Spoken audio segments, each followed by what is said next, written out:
तो जैसा कि होता है, चूँकि पिताजी हमारे अनस्किल्ड थे, तो काम की तलाश में वो बिहार से बाहर निकले और मध्य प्रदेश के रीवा शहर में वो जाके एक सामान्य कंपनी में लगभग श्रमिक पद पर कार्य करने लगे हैं। तो चूँकि मैंने तो बदलते परिवेश में भी एग्ज़ाम दिया, 66 का भी मैंने मेंस लिखा था। ये मूलतः भोजपुर ज़िला से हैं, काफ़ी छोटा हमारा गाँव है, सहार थाना के अंतर्गत पिरहा। आप जब भी क्वेश्चन लिखें तो क्वेश्चन में वर्तमान परिप्रेक्ष्य में जोड़ के जरूर लिखें। इसके कि सबसे टफ भी वही स्तर होता है, क्योंकि उसमें एक बड़ी संख्या में स्टूडेंट्स भाग लेते हैं और बहुत कम संख्या में बच्चे सेलेक्ट होते हैं, क्योंकि सरकारी स्कूल से हुई और सरकारी कॉलेज से ही इंजीनियरिंग भी की है। और इसके बाद थर्ड ईयर में कैंपस प्लेसमेंट को त्याग कर दूसरा प्रयास में सर ये सफलता मिली है। अपना पहला प्रयास 66 बीपीएससी में दिया था मैंने, मेंस लिखा पर कुछ नंबरों से मेरा सिलेक्शन रह गया था। नमस्ते दोस्तों, मैं हूं शिवम दिवाकर और आपके लिए मुखर्जी नगर के सबसे ज़्यादा वीडियो बनाए हैं। आपने देश भर से सबसे ज़्यादा प्यार दिया। दोस्तों, खुशी की बात यह है अभी भी हम मुखर्जी नगर में ही हैं। आपको पता है कुछ दिन पहले बीपीएससी 67 का रिजल्ट आया, और जब भी मुखर्जी नगर में चाहे यूपीएससी हो, यूपीपीसीएस हो, बीपीएससी हो, एमपीपीसीएस हो, यूकेपीसीएस हो, कोई भी एग्ज़ाम हो, जब यहाँ रिजल्ट आता है, चाहे वो एसएससी सीजीएल का हो, सीपीओ का हो, तो यहाँ पे खुशियों का माहौल होता है, क्योंकि यहाँ पे लाखों छात्र अपना सपना लेकर के गांव-गांव से यहाँ पे आते हैं और असली संघर्ष करते हैं। दोस्तों, यहाँ पे एक रूम है और इस रूम में अभी एक भैया हैं जिनका नाम है अमित। इनका बीपीएससी 67 में 85 रैंक आया है। अभी हम इनसे ही बात करने वाले हैं कि किस तरीके से इनकी कहानी और कहाँ से शुरू हुई थी, उन्हीं की जुबानी उनसे जानेंगे। और आप कहते भी हो कि जिन लोगों का सिलेक्शन हुआ है भैया, उनसे आप ज़रूर बात किया करो। सर, आपको सबसे पहले बहुत बहुत बधाई हमारी तरफ से। बहुत बहुत धन्यवाद सर। सर, मैं ये जानना चाहूँगा, आप कहाँ से हैं और कैसे इस कहानी की शुरुआत हुई थी जो आज यहाँ तक पहुँचे हैं? सर, संघर्ष तो जीवन में बड़ा लंबा रहा है। हम बिहार के मूलतः भोजपुर ज़िला से हैं, काफ़ी छोटा हमारा गांव है, सहार थाना के अंतर्गत पिरहाप गांव आता है। वहाँ से हमारी जर्नी शुरू होती है। तो जैसा कि होता है, चूँकि पिताजी हमारे अनस्किल्ड थे, तो काम की तलाश में वो बिहार से बाहर निकले और मध्य प्रदेश के रीवा शहर में वो जाके एक सामान्य कंपनी में लगभग श्रमिक पद पर कार्य करने लगे। तो वहीं से संघर्ष का जीवन शुरू हुआ। चूँकि सैलरी इतनी ज़्यादा नहीं थी, बाहर रहना, किराया देना, हर चीज़ें मैनेज करना, तो काफ़ी अभावग्रस्त जीवन बचपन में रहा है। लेकिन ये कि वो लोग दृढ़ संकल्पित थे कि अगर वो चूँकि अनपढ़ रह गए हैं, लेकिन चाहते थे कि उनकी आगे वाली पीढ़ी कम से कम अनपढ़ ना रहे। तो काफ़ी कष्टों को सह के उन्होंने हम लोग को पढ़ाया। और हम लोग भी चूँकि इसी वजह से सारी शिक्षाएं हम लोग की सरकारी स्कूल से हुई और सरकारी कॉलेज से ही इंजीनियरिंग भी की है। और इसके बाद थर्ड ईयर में कैंपस प्लेसमेंट को त्याग कर दूसरा प्रयास में सर ये सफलता मिली है। आपका मीडियम क्या रहा था भैया, हिंदी या फिर इंग्लिश? सर, मेरा माध्यम सर हिंदी था। अच्छा, एक चीज़ मैं जानना चाहूँगा, मुखर्जी नगर आप यूपीएससी की तैयारी करने आए थे या फिर बीपीएससी की?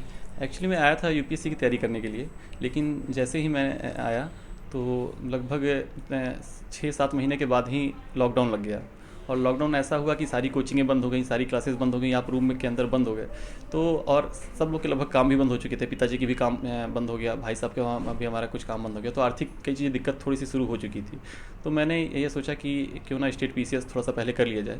एक आर्थिक स्थिति को मजबूत करने के बाद अब आगे तैयारी करूँगा तो थोड़ा सा एक मनोबल बढ़ेगा मेरा। तो ऐसा मैंने करके तैयारी की। मैं आपसे ये जानना चाहूँगा, जैसे आपने बीपीएससी का प्रीलिम्स क्वालिफाई किया, मेंस भी किया और इंटरव्यू भी दिया, इन तीन जैसे अब बहुत सारी स्टूडेंट हैं जो अब देने वाले हैं बीपीएससी का प्रीलिम्स, तो उनके ये सवाल होते हैं प्रीलिम्स में हम किन किन बातों का ध्यान रखें, मेंस में किस बातों का ध्यान रखें, और इंटरव्यू में जब जाते हैं कई लोग कहते हैं कि हम पहली बार जाएंगे तो डर लगता है या नहीं, किस तरीके से कपड़े पहनने चाहिए इंटरव्यू में, किस तरीके से बोलना चाहिए। इन तीनों सवालों के मैं आपसे आपका खुद का अनुभव जानना चाहता हूँ, किन किन बातों का ध्यान रखना चाहिए। देखिए, अगर बात करूं तो सबसे जो पहला स्तर आता है वो प्रीलिम्स का होता है। और मुझे लगता है कि सबसे टफ भी वही स्तर होता है, क्योंकि उसमें एक बड़ी संख्या में स्टूडेंट्स भाग लेते हैं और बहुत कम संख्या में बच्चे सेलेक्ट होते हैं।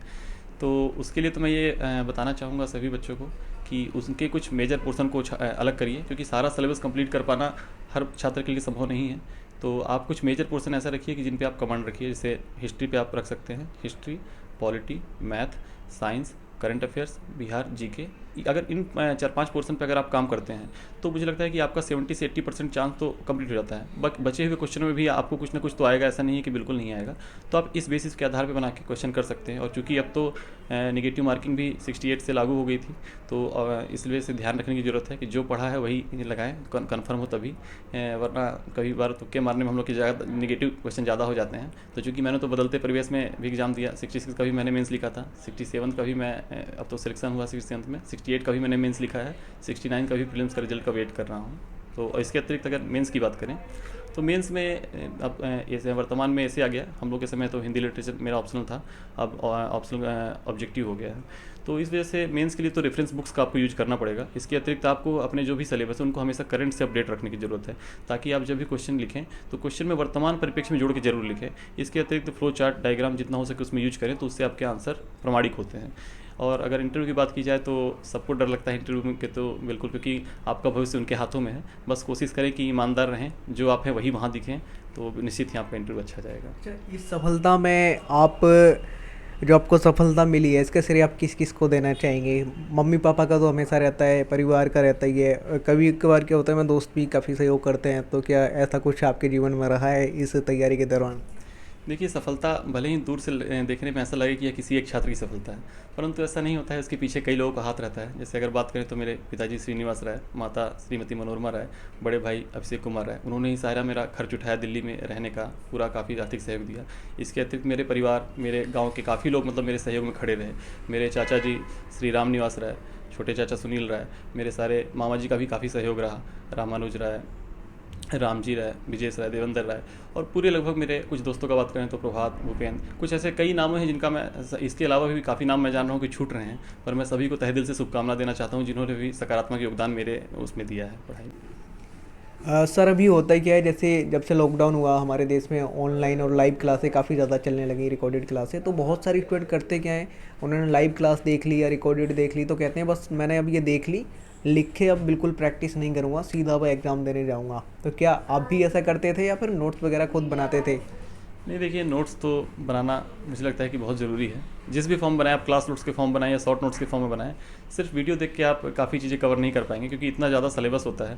आप अगर एक दिन में 10 वीडियो देख भी रहे हो तो आप 1 महीना चल के निश्चित ही है कि वो वीडियो के कंटेंट आप भूल जाओगे, तो आप रिवाइज़ कैसे करोगे? तो निश्चित है कि अगर कोई चीज़ देख रहे हैं तो उसके साथ में उसका शॉर्ट नोट्स बनाते जाएँ, ताकि आपको जब अगली बार रिवीजन का समय आए तो आपका समय बचे और आपके अंदर एक कॉन्फिडेंस है कि हाँ, मैंने इन चीज़ों को पढ़ रखा है। तो मुझे लगता है कि नोट्स बनाना निश्चित ही लाभदायक है। वीडियो की आखिरी में आप क्या कहना चाहेंगे उन बिहार की छात्र शक्ति को? छात्राएँ या छात्र हैं बड़ी दूर दूर से बिहार के कोने कोने से मुखर्जी नगर, करोल बाग, लक्ष्मी नगर हो चाहे कोटा हो चले जाते हैं और काफ़ी संघर्ष करते हैं, बहुत ज़्यादा समस्याओं का सामना करके भी चले जाते हैं, आपने भी किया है, क्या कहना चाहेंगे उनको थोड़ा मोटिवेट करने के लिए?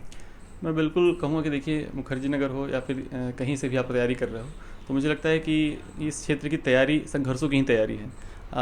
मैंने भी अपना पहला प्रयास 66 बीपीएससी में दिया था। मैंने मेंस लिखा, पर कुछ नंबरों से मेरा सिलेक्शन रह गया था। 67 में मैंने सिलेक्शन लिया, 85 मेरी रैंक है जेल सुपरिटेंडेंट। 68 का भी मैंने मेंस लिखा है, उसका रिजल्ट का वेट कर रहा हूँ। 69 का भी प्रीलिम्स का रिजल्ट का वेट कर रहा हूँ। तो ये एक सतत मुझे लगता है कि प्रक्रिया है। जब तक आप एक मन में दृढ़ संकल्पित हो, जब तक आपका सिलेक्शन नहीं हो जाए, मन से लगे रहिए। निश्चय ही अगर अच्छे से ईमानदारी से लगे रहेंगे, इस साल नहीं तो अगले साल, अगले साल नहीं तो उसके अगले साल सिलेक्शन होना निश्चित ही है। तो दोस्तों आज की वीडियो में हमारे साथ में थे अमित भैया। अगर आपको ऐसा लगता है कि हम कुछ भी पूछना भूल गए हैं तो आप कमेंट बॉक्स में लिख करके ज़रूर बताइए। मिलते हैं आपसे किसी और वीडियो में। ये वीडियो देखने के लिए आपका बेहद शुक्रिया।